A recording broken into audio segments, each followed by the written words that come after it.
Amen. Shall we all stand, please? Thank you for the songs, and hope it helps you at siyang magbubukas ng mga paghanda sa puso natin, mga kapatid. Okay? All right. We will turn our Bibles in the book of Exodus.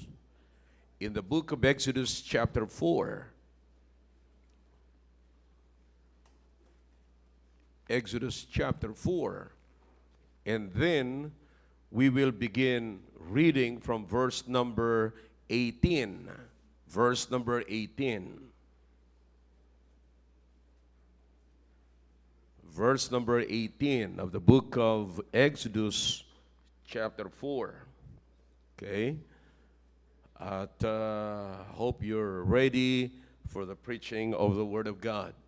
Okay? All right. Exodus chapter 4, we'll begin reading from verse number 18. Are you with me now? All right, here's what the Bible says. And Moses went and returned to Jethro, his father-in-law, and said unto him, Let me go, I pray thee, and return unto my brethren which are in Egypt, and see whether they be yet alive. And Jethro said to Moses, Go in peace. By this time, brethren, just to understand, because the Bible says here in verse number 18, Moses is going to return to Egypt. Nasaan sila by this time? Nasa Midian po siya. Okay? Alright, so tandaan po natin, mamaya explain ko po yan sa inyo. Okay? All right, verse number 19. And the Lord said unto Moses in Midian, all right, Go, return into Egypt, for all the men are dead which sought thy life. Okay? Now, tandaan niyo po yan. Okay? Sabi ng Panginoon, lahat ng mga tao na naghahanap sa iyo para patayin ka, patay na sila. Okay? There's something funny dito sa context nito, mga kapatid. Mamaya makikita ninyo. Alright? Verse number 20. And Moses took his wife and his sons and set them upon an ass. And he returned to the land of Egypt. And Moses took the rod of God in his hand. And the Lord said unto Moses, When thou goest to return into Egypt, see that thou do all those wonders before Pharaoh, which I have put in thine hand, but I will harden his heart that he will not let the people go. Now, verse number 21 was referring to God's instruction in chapter 3. All right?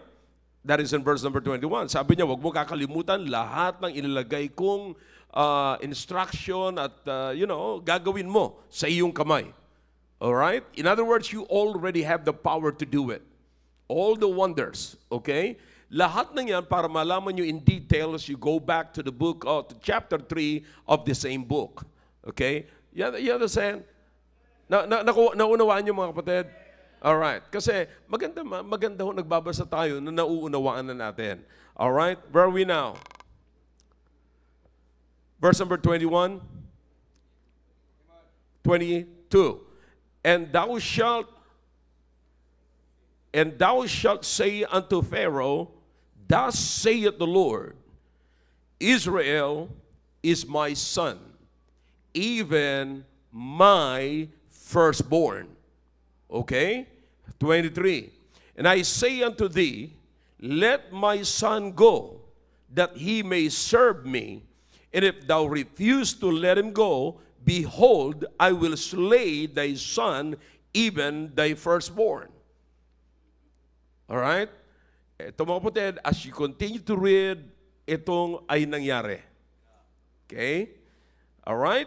Verse number 24. And it came to pass, by the way in the inn, that the Lord met him and sought to kill him. To kill who? Moses. Okay? Who's gonna kill Moses? The Lord. Come on, read your Bible. All right? Okay. Ayoko magpatuloy tayo, hindi natin naunawaan. Simple lang, mga kapatid. Para lang tayo nasa grade 1 ito. All right? Verse number 25. Then Zipporah took a sharp stone and cut off the foreskin of her son and cast it at his feet and said, Surely a bloody husband art thou to me. So he let him go. Then she said, A bloody husband thou art, because of the circumcision. All right? Kaya pinag-usapan natin kanina ang circumcision kasi may kinalaman sa mensahe po ngayon. Alright? Tayo po sandaling manalangin. Dakilang Diyos, marami po salamat sa pagkataon na kami po ay matuto, Panginoon, mula po sa inyong salita. Please, make everything clear in this message, oh God. Please, I beg you. Naway maunawaan po ng bawat isa. At meron po kami si kasama rito, Panginoon, na hindi po siya nakaintindi ng Tagalog. Nawa po'y maunawaan niya, masundan niya po, Panginoon, ang mensaheng ito. At ibigay niyo po sa akin ang tamang words, Panginoon, na sasabihin ko para maunawaan at maabot ko ang pangailangan ng bawat isa. Use me, O God. That's all I want this morning. In Jesus' name, Amen. All right, thank you. You may be seated. Now listen, if you're not excited in reading your Bible, let me tell you something. Pwede na po maupo, pwede na po maupo. All right, everybody, nandito na po tayo nakatingin. All right, everybody look at this way. Kayo mga nasa likod, nasa taas, may I have your attention. All right? Now, I said, if you're not excited reading your Bible, you try to read the book of Exodus. Because the book of Exodus is a book that is filled with exciting events, and though there are some confusing events, because in this book, kapatid, in this book, you will see the sovereignty of God.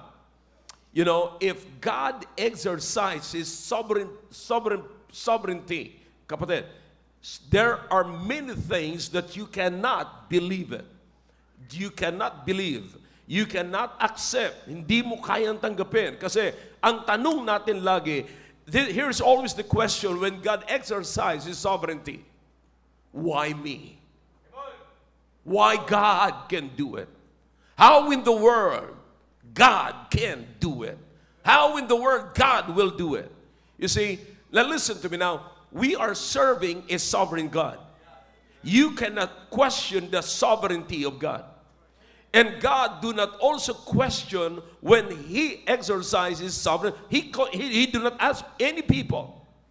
Diba? Pag in-exercise ng Panginoon ang kanyang sovereignty, ang kanyang kapangyarihan, no, mga kapatid, wala hong pwedeng magtanong at maging siya, hindi na rin ho niya tatanungin ang sino paman para i-exercise niya ang kanyang sovereignty. Okay? Now, so I hope para maunawaan po natin ito, mga kapatid, dito sa Book of Exodus ay nandito lahat ang tinatawag na sovereignty ng Diyos. It tells us about how the Lord, during the time of slavery of the children of Israel, and how the Lord freed them. Kung paano sila pinalaya ng Panginoon, how the Lord set them into liberty, how the Lord set them free from the hands of Pharaoh. You see? Kaya sana maunawaan po natin ang mabuti. Now, to understand all of this, mga kapatid, I need to bring you back to the story of the children of Israel. Short lang. Hindi ho ahabaan natin. You see, now, during the first Pharaoh, when the children of Israel came into Egypt, they were guests. Mga guests po sila.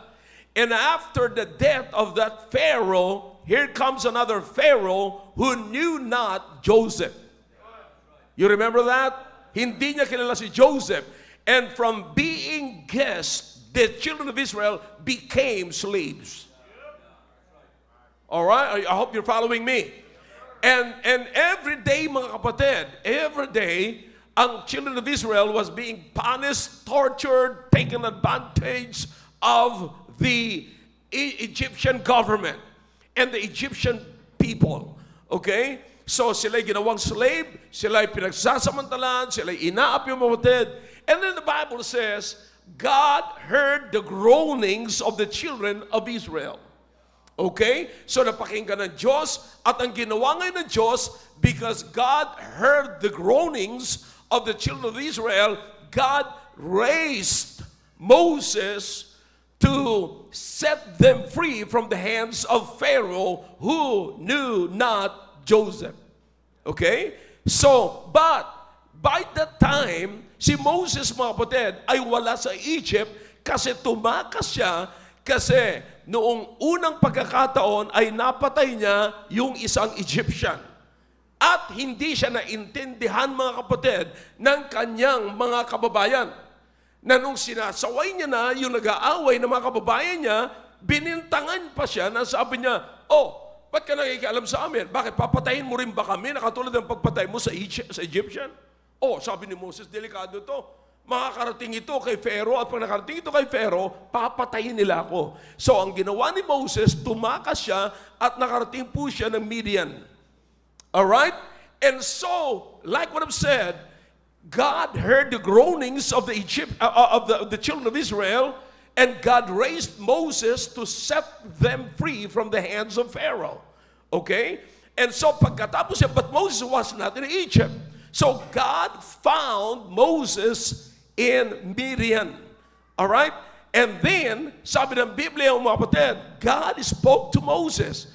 Ang sabi niya, I heard the groanings of the Egyptian and the children of Israel, and I will use you to set them free. Okay? So maraming pagkataon na si Moses ay nagdadahilan. He's making a lot of excuses in order for him not to go back to Egypt and just to stay in his father-in-law property. Okay? Now, so doon na lamang po siya kay Jethro sa buong pamilya ng kanyang asawang si Zipporah. Okay? Now, I hope you're following me. Now, pero paulit-ulit siyang kinakausap ng Panginoon at hanggang sa dumating ang pagkakataon na hindi na po siya makalusot sa Panginoon. Yan ang po talaga ang totoo. Hindi ho talaga tayo makakalusot sa Panginoon. Anumang dahilan meron po tayo. Sapagkat alam ng Panginoon ang lahat. Ginagawa pa lamang natin ang dahilan. Alam na ng Panginoon na nagdadahilan po tayo. We don't have excuses, but we are continually making excuses. Come on, talk to me if you can. All right? So, what exactly happened is, in the long run, ng kanilang pag-uusap, Moses agreed. And he said, okay, I will go back first to my father-in-law and tell him that I'm leaving.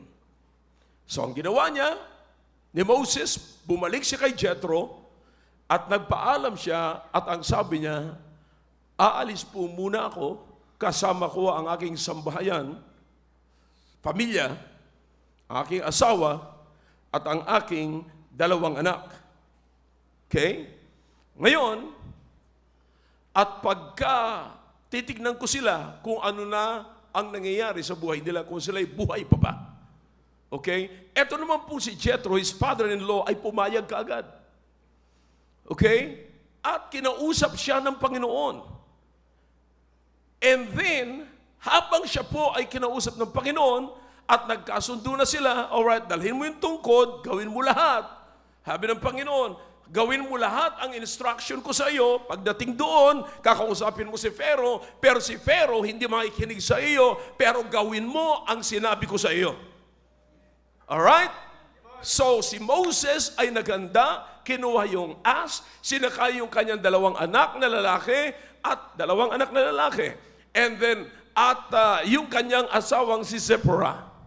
And there is what the Bible says. Okay? The Bible says, in verse number 24, this is really shocked me, brethren.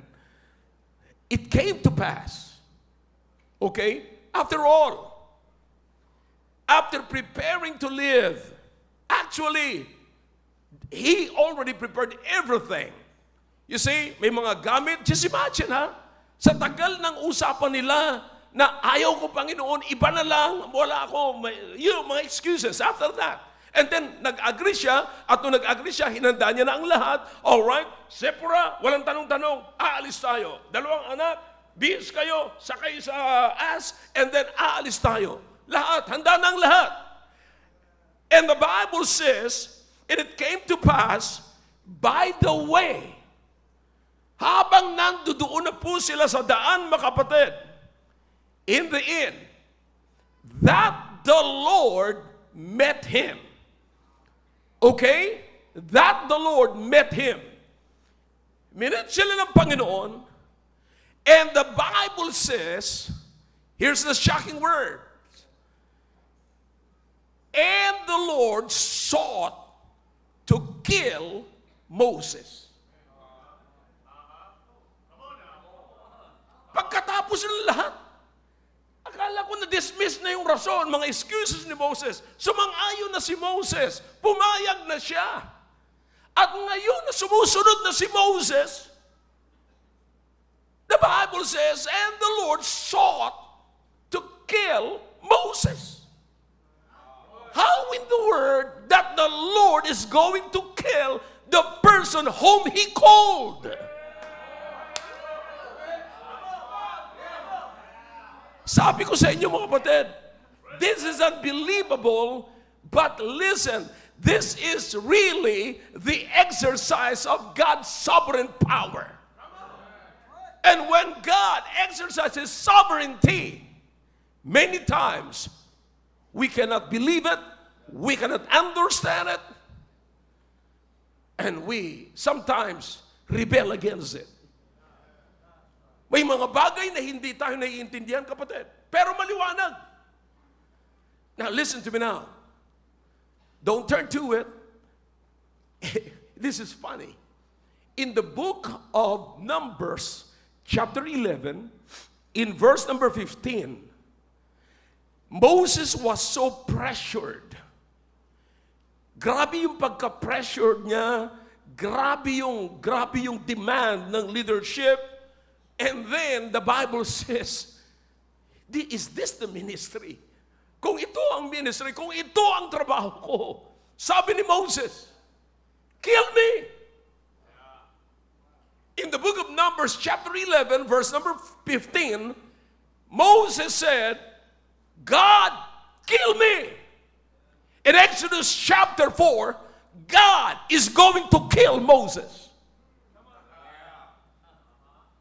Boy, you understand? And here's another one. Listen now. Everybody heads up. Follow me carefully. Sabi ng Biblia po sa binasa po natin mga kapatid, sabi ng Panginoon, God said, Moses, go back to Egypt. For the people that are seeking to kill you are all dead. Here's the thing, kapatid. I don't know if you're following me.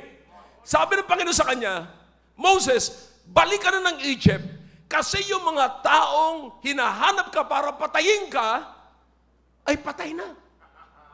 Pero ito naman sa verse number 24, papatayin naman siya ng Diyos. Oh man, I don't know kung naunawaan niyo, kapatid. Ngayong patay na, yung papatay sa kanya, Diyos naman ang papatay sa kanya. Kapatid, ang buong akala ko sa Bible, merong talata na the Lord is my shepherd, I shall not want. Ang buong akala ko sa Bible, merong talata that says, the Lord will never leave me nor forsake me.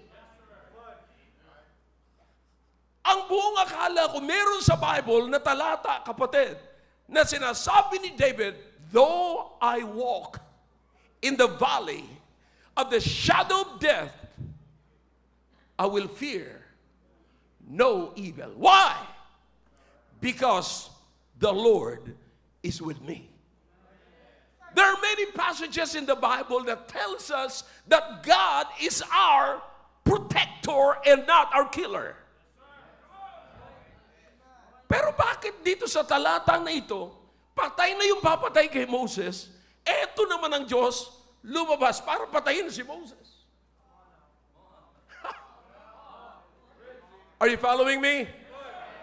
Now listen now. Ang hahanapin natin dito, yung rason bakit papatayin ng Diyos si Moses. Why is this so intense? Why God is so intense? Na grabe yung kanyang desire. The Bible says here, He sought to kill him. Paano dumating ang Diyos doon sa ganung klaseng kalagayan, mga kapatid, na sabi niya papatayin niya si Moses? Alright? Let's try to study, mga kapatid. Notice what the Bible says in verse number 25. Then Zipporah, his wife, took a what? Sharp stone and cut off the foreskin of her son and cast it at his feet and said, surely a bloody husband art thou to me. And so he let him go. Then she said, a bloody husband thou art, because of the what? The issue of circumcision. Okay? Now, to understand this carefully, we need to go back again to Egypt. Okay? Now, makikita natin na may dalawa siyang anak, mga kapatid. Yung kanyang anak na si Gershom at si Eliezer. Okay? Dalawa niyang anak na yan. Alright? Nang sabi ng Biblia, ang issue rito is that they are not circumcised.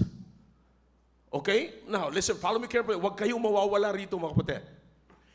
Bago umalis si Moses, ang instruction ng Diyos sa kanya, bumalik ka sa Egypt, sapagkat narinig ko yung groaning, yung pag-iyak, paghingi ng deliverer ng children of Israel.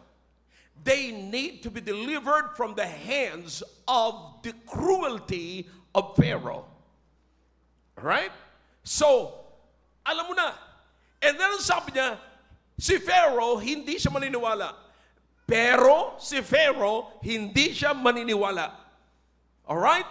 Bakit? Sapagkat patitigasin ko ang kanyang puso. Alright? Pero pag hindi siya naniwala, ito ang gagawin mo. And then, isa sa mga sinabi niya, ang Israel ay aking firstborn.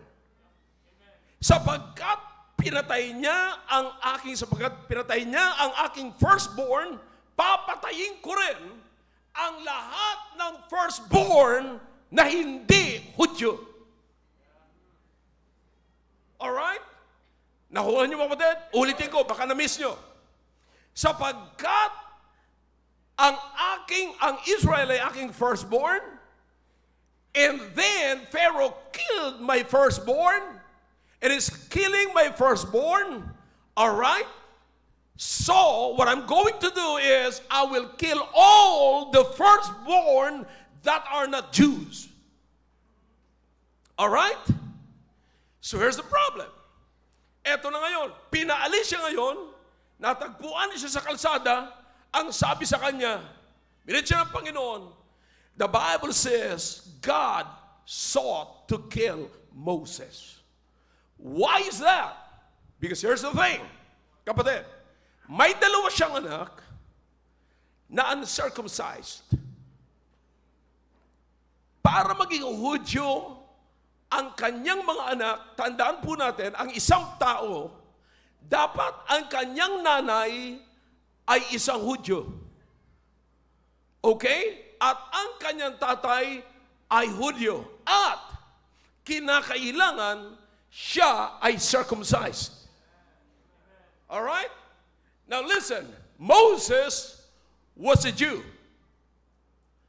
But his wife Zipporah was not a Jew. She is Midianite.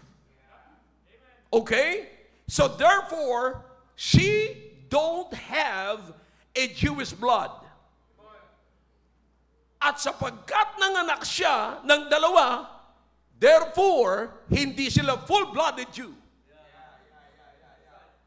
Alright? And pangalawa, hindi pa sila circumcised. Here is the thing, mga kapatid. Hindi sila circumcised, hindi sila full-blooded Hudyo, and then, nung si Moses ay umalis doon sa Midian, ang sabi ng Panginoon, papatayin ko ang lahat ng mga firstborn na hindi Hudyo. Si Moses may firstborn na hindi pa circumcised at hindi full-blooded Jew. And he knew it before he left the Midian. Alright? Naunawaan niyo mga kapatid? Alam niya yan na bago siya umalis, may instruction ng Diyos.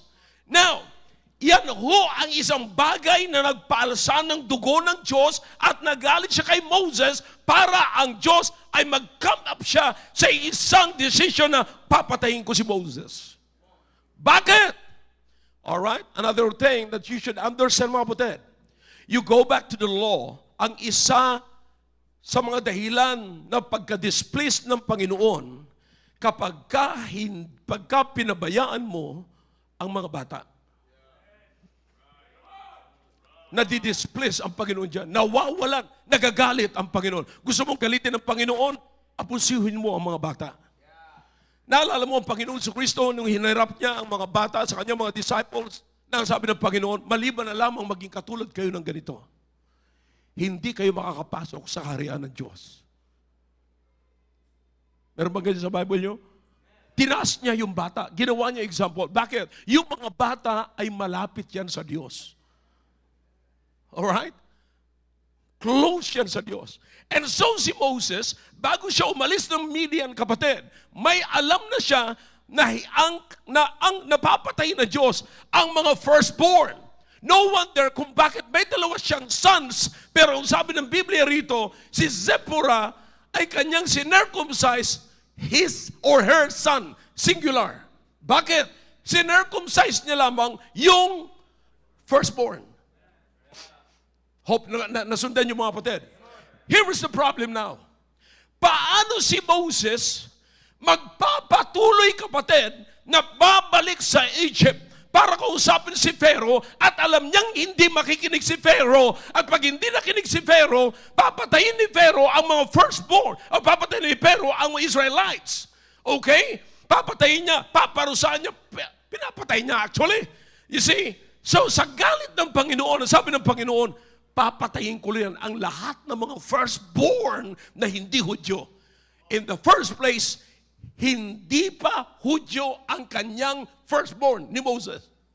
In other words, alam niya na pagdating niya ngayon ng Egypt, mamamatay ang kanyang firstborn. Paano umalis siya rito na hindi niya hinanda ang kanyang pamilya sa mga darating na panganib, sa threat ng kamatayan, at nagpatuloy siyang gawin ang kanyang tungkulin by ignoring the welfare of his children. Kaya nagalit ang Diyos. Bakit? Sunod ka sa akin, may ministry ka, binigyan mo ng pansin ang ministry, binigyan mo ng pansin ang trabaho mo, pero pinabayaan mo ang anak mo. Okay ba sa anak mo na mamatay? Okay ba na sa anak mo siya ay may threat ng panganib? Alam mong may threat siya ng kamatayan, pero Moses, hindi mo pinansin. Tuloy-tuloy ka pa rin ng Egypt para gawin ang tungkulin mo. Yes, maganda ang sumunod, pero hindi ko sinabi sa iyong pabayaan mo ang anak mo. So you understand that? Mga kapatid, lalo sa mga tatay ngayon, gusto ko lamang i-remind sa inyo, ang mga anak natin ay may threat ng kamatayan. I'm not just talking about physical death. I'm talking about death. in your relationship. Death, kamatayan sa relasyon mo. Kamatayan na maaaring, you see, you understand kung anong ginagawa ng mundong ito, kapatid. Ihiwalay ang iyong mga anak mula sa iyo. Do you understand yung mga gadgets na hawak nila, yung mga cellphones, kaya hindi nyo na makakausap ang inyong mga anak dahil sa cellphones na yan. Why? Because ang anak ninyo ay merong threat na mamatay ang relasyon sa inyo. Laging may threat sila ng panganib. Pero kapatid, anong rason natin? Come on, talk to me, Father. Busy ako. Naghahanap buhay ako. May tama na silang pag-iisip. Kung may tama silang pag-iisip, kapatid, sana maayos ang relasyon nila sa inyo. Nakita nyo ang sabi ng Panginoon? Hanggat kasama mo sila, sabi niya kay Abraham, if they are in the household and if they are under your government, then they are under my covenant with you. In other words, hindi mo dapat sila ihiwalay. Mga kapatid, mga tatay ngayon, kayong mga tumayo kanina, anong ginagawa ninyo sa inyong mga anak na merong threat ng kamatayan?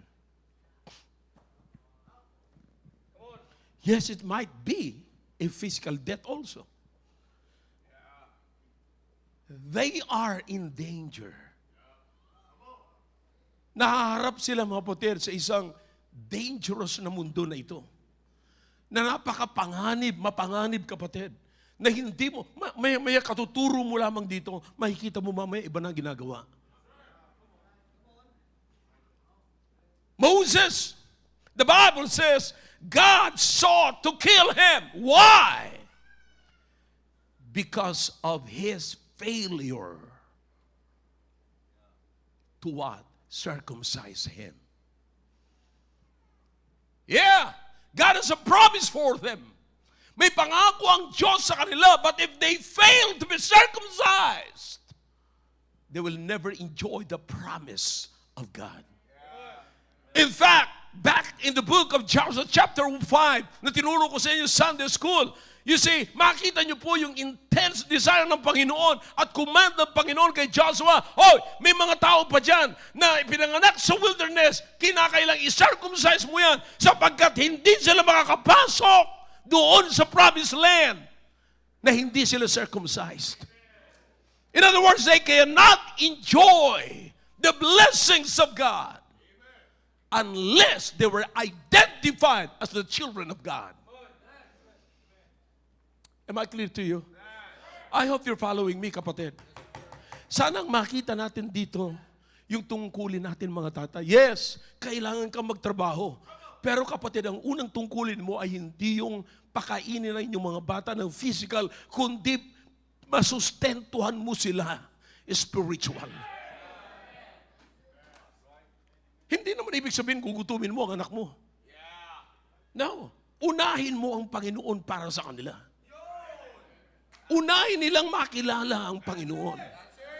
So you understand that? Yes, paalis na siya. Papunta na siya ng Egypt. Yes, gagawin niya na ang command sa kanya ng Panginoon. But Moses, you forgot something. And the best of the things, and the most important thing, your boys. Your boys. Your sons. How about the death threat? Kapatid, naunawaan niyo po ba kung sino nagtanggal ng death threat? Zipporah was listening to the verbal instruction of God to Moses. She was there. And she heard it. And she said, yeah, I heard it. And I cannot just sit down here and do nothing. Na alam kong may threat ang aking anak. Na alam kong may threat ang aking asawa. Papatay ng Diyos ang aking asawa. Hindi pwede maupo na lamang ako at wala akong gagawin. So ang ginawa niya, dali-dali, hinanap niya si Gershom, the firstborn, at kanya kaagad naghanap siya ng sharp stone, at kanyang circumcise ang kanyang panganay. And sabi niya, now Moses, you can go. You understand? Just in case lang mga kapatid, na hindi nyo alam.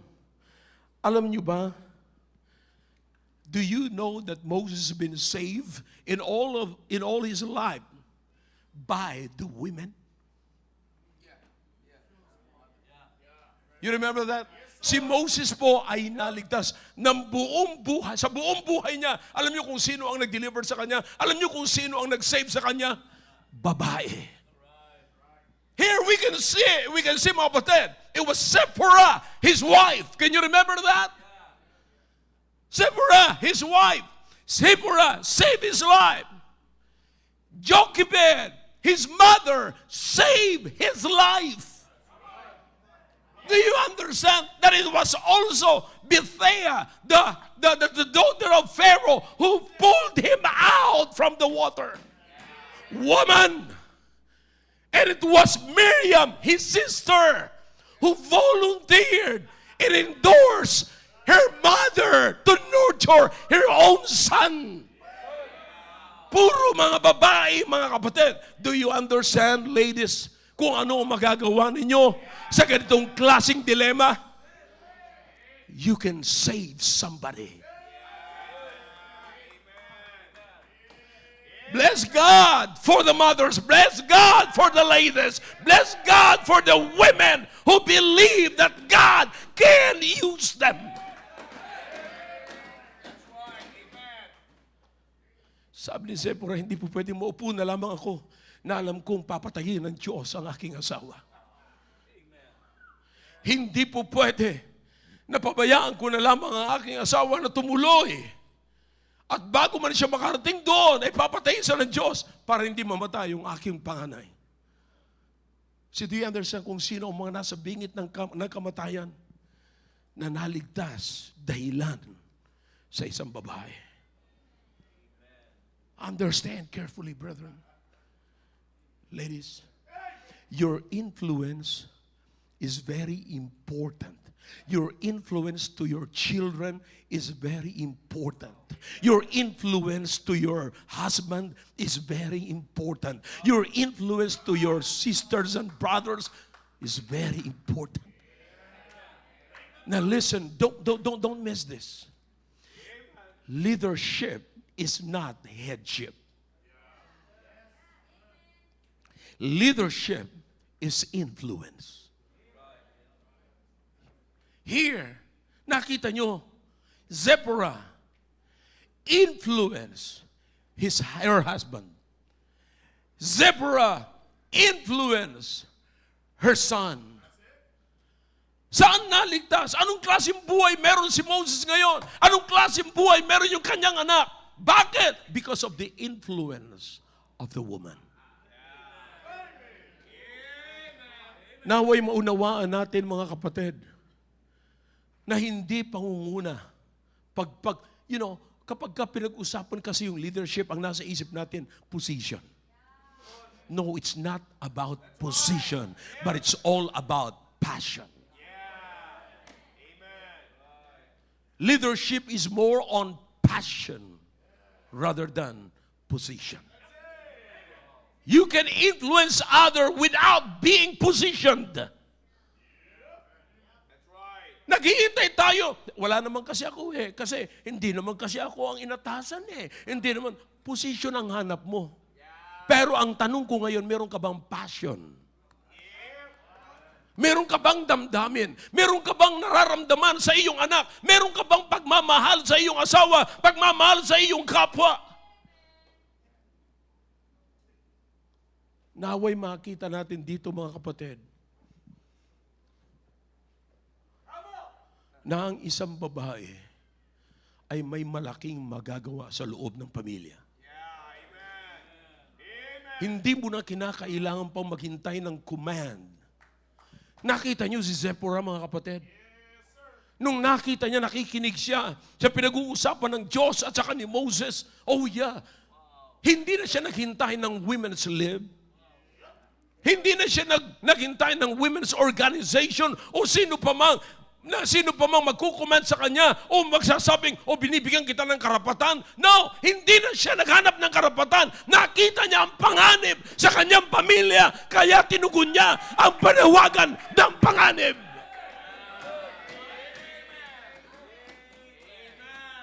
And she rose up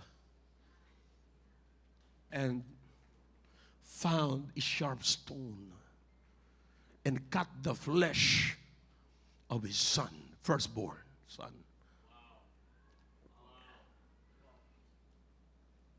And saved Moses.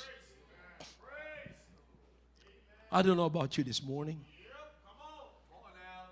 Fathers, na nasa loob ng simbahan po ito, ng building na ito, naway ma-realize niyo po ngayong umaga na may mas mahalaga kayong dapat gawin kaysa pagtahanap buhay.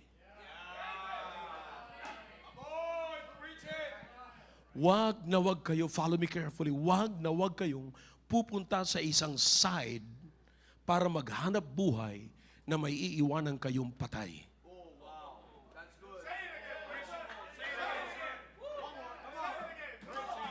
Wag na wag niyong papayagan ng inyong sarili na pupunta kayo sa ibang side ng mundo para may iwanan kayong patay sa isang side.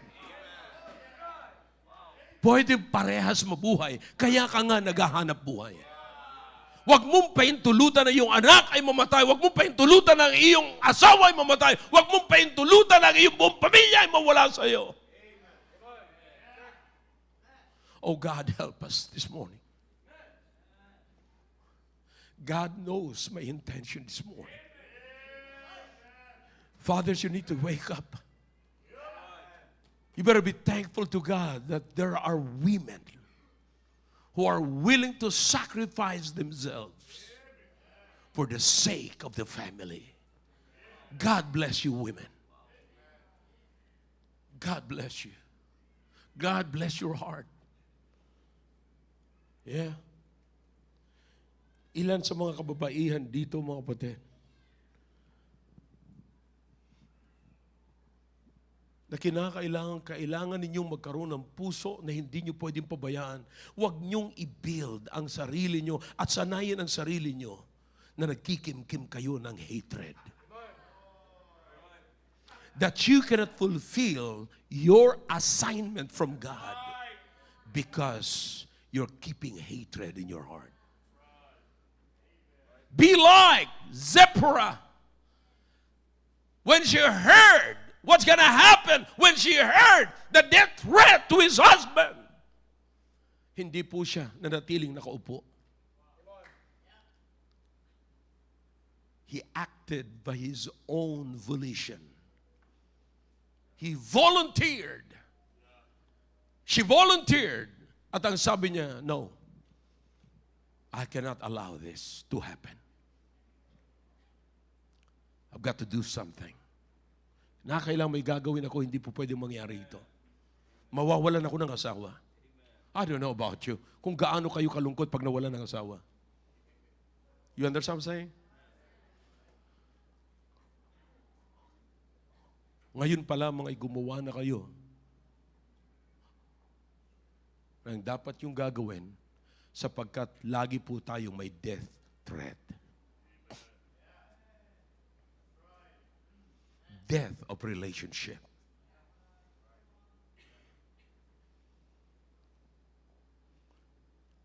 Thank God for Zipporah, for the woman like Zipporah. Oh, my prayer this morning is that God will once again raise another Zipporah in the midst of us. Na sana, Panginoon, sige po, kailangan pa ho namin ng ganito, na hindi na siya pwedeng, you understand? Wag na tayo maghintay na magka-position pa tayo bago tayo makialam sa pangailangan ng ating pamilya. Hindi naman kasi ako ang tatay, hindi naman kasi ako lalaki rito, hindi naman. Be like Zipporah. Matunugan ko lang kung anong mangyayari sa aking pamilya. Sapat na yon para tumayo ako at gumawa ng paraan para hindi mamatay ang aking asawa. Brother, I don't know about you, but maybe this morning, I pray that this message will wake you up. Fathers, let this message continually ring into your ears.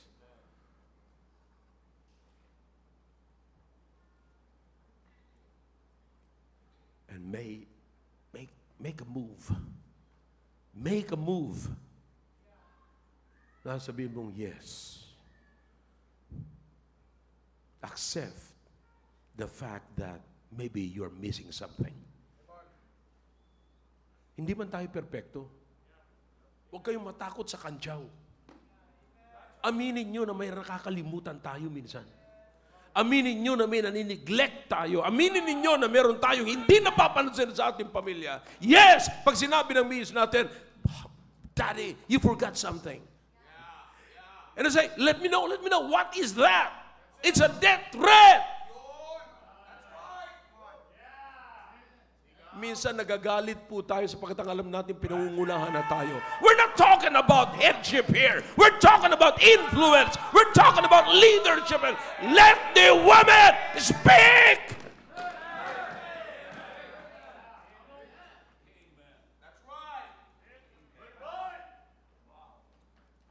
May mga bagay na nakakalimutan tayo na hindi natin alam.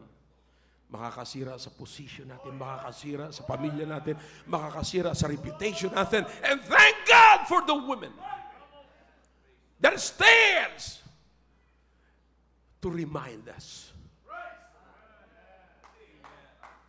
Brethren, nasa atin pa rin mga lalaki ang decision after the women reminded us. After they remind us, all right, it's your call. What are you going to do with that? Bakit magagalit ka pagka pinaalalahanan ka? Samantalang ang gusto mangyari ng asawa mo, huwag kang mamatay. Huwag kang mapahiya. Inaalagaan ang iyong reputasyon.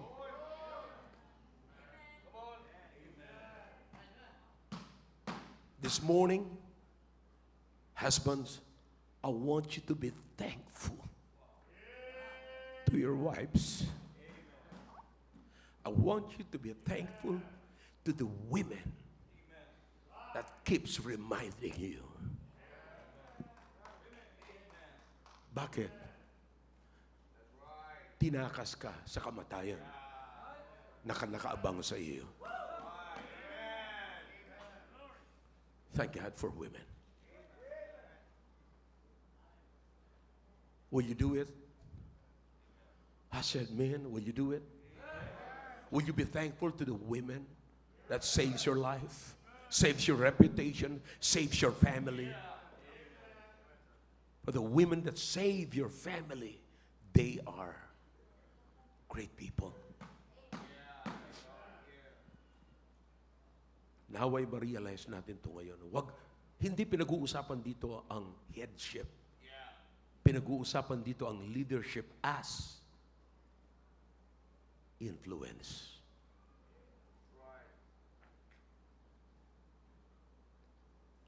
Salamat sa Panginoon na may mga kababaihan na walang sawang nagpapaalala po sa atin. Nagtumatayo sila para hindi natin matagpuan ang death o makamtan ang threat ng kamatayan. Thank you, ladies. We love you. Listen, just remind us. Not because you reminded us. Huwag naman saan ninyo i-consider na kayo ng head. Because this is not about headship. This is about leadership. I hope I'm clear to you. We need Zipporah sa panahon na katulad nito. In times like this, I beg God to raise Zipporah. Shall we all stand, please? Father, thank you for your words. Thank you for the message. Hayaan niyo po na mga kalalakihan ay magpasalamat sa mga kababaihan. Dahilan sa ginawa niyo po sa aming kalagitnaan, na pinaalala niyo po sa amin na may magagawa ang mga kababaihan. Thank you, O God. Bless the hearts of men and women that are present in this auditorium this morning. Please continue to speak to them. Your heads are bowed, your eyes are closed. God is speaking to your hearts through that message. Now let's step out of our seats and come forward, kneel down, and talk to God.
Dakilang Diyos, marami po salamat na pinabatid niyo po sa amin na kung meron man po kaming pagkukulang sa aming mga asawang babae o sa mga kababaihan na nagpapaalala po sa amin.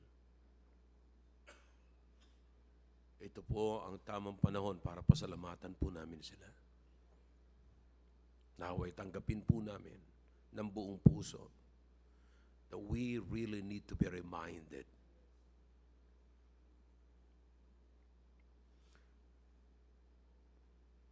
for one reason, that the threat of death is still before us. Labiki po kaming nakaharap, Panginoon, sa threat ng kamatayan. Kailangan po namin ng kaligtasan. Kailangan po namin na magdi-deliver. Bagamat ang aming intention ay mabuhay ang aming pamilya, pero nakakaligtaan po namin na may maiiwan po pala kami at hindi po namin naalala ang threat ng kamatayan. Nawa po sa oras na ito ay makita po namin ito. Salamat po, O Diyos, sa mga kababaihan. Thank you for Zipporah. And again, I beg you, O God, to please raise once again, if you've raised Moses to deliver the children of Israel, please raise one Zipporah in our family to save Moses, to save the man of the home. Naglagay kayo ng Moses para i-deliver ang children of Israel. Maglagay din po kayo ng Zipporah sa aming tahanan para i-deliver ang Moses na magdi-deliver ng children of Israel, na magdi-deliver po ng aming mga anak. Salamat po, O Diyos. Salamat sa ginawa niyo po sa aming kalagitnaan. In Jesus' name I pray. Amen. Amen, amen. Back to your seats. Well, I hope you got something from this message this morning. Amen. Did you learn something? Amen, amen. All right. At balik po tayo sa ating mga upuan. At para po sa aming mga bisita, ayaw po namin na umalis kayo rito na wala po kami binabahagi po sa inyo. Kaya meron po mga lalapit na mga members ng church na ito. Meron po tayong total na 102 first-time visitors this morning. At sa loob ng auditorium na ito ay meron po tayong 70. Yung iba po ay nandoon po sa ating junior church. Kaya sa 17 na nandito sa auditorium, pakitayo po kayo. Pakitayo po kayo. Sige po, at para malapitan po kayo ng members ng church na ito at meron lamang po silang ibabahagi ng simpleng paraan ng kaligtasan for less than 5 minutes. Sige po, pakitayo lamang. O meron pa nakatayo na babae. May nakatayo pa rito lalaki. Oh. Okay.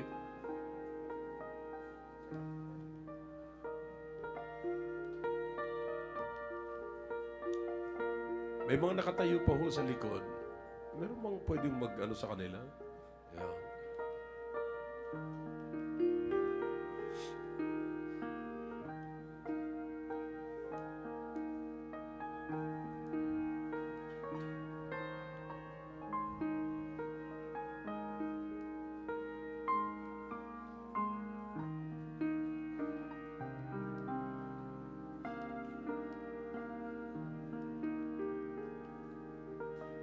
Amen. Amen. All right. Is the message clear? Amen. Did you follow it? All right, good. All right. So shall we all stand, please? And after the closing prayer, you shake hands with one another and say, God bless you. I'll see you this afternoon. Amen. Let's continue to bring first-time visitors this afternoon. No? At nawa ay patuloy tayo maantig na mensaheng napapakinggan natin. Mga kapatid, huwag ho nating pababayaan ang ating pamilya. Mga lalaki, amen. Huwag nating pabayaan ang ating mga anak. Right? So, that's the theme of this message. Okay? At naway maging maliwanag sa atin ang lahat ng ito. Okay?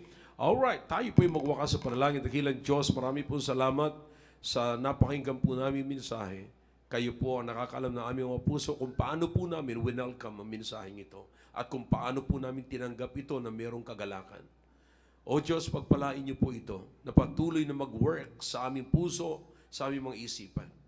Na we will always consider our family. We will always consider our wife as the husband and our children being their father. At ganun din po ang mga babae that they will always consider their husbands. At ganun din po ang kanilang mga anak. Salamat po, O Diyos. Ngayon, maghihiwa-hiwalay na po kami. Ingatan niyo po ang aming mga sasakyan. Ano man ang sasakyan po namin, ingatan niyo po. Ilayo niyo po kami sa anumang pangalan na pwede pong gawin ng Diablo. Alam ko po, Panginoon, na lagi po kaming may death threat, Panginoon. Pero dalangin ko po na kayo po ang nakakaalam. Kayo po ang siyang nakakabatid kung ano ang aming dapat ingatan, iwasan, at saan po dapat kami mag-cleave. Alin ang dapat naming yakapin, O Diyos. At ngayon kinakausap po mga bisita po namin, muli nakikiusap po ako sa inyo, iligtas niyo po ang hindi paligtas. Ako po'y seryoso na nagbibeg po sa inyo. At bigyan niyo po ng pusong masunuran ligtas na upang sila'y sumunod sa tubig ng bautismo. Ingatan niyo po ang bawat isa. Pagkalooban niyo po ng masarap na lunch ang bawat isa. At ibalik niyo po kami rito at 4 o'clock upang patuloy ka po namin purihin, sambahin sa Espiritu at katotohanan. Ito po ang aming dalangin sa pangalan po ni Jesus. Amen. All right, thank you. God bless you and enjoy your lunch. See you later. Bye. Love you.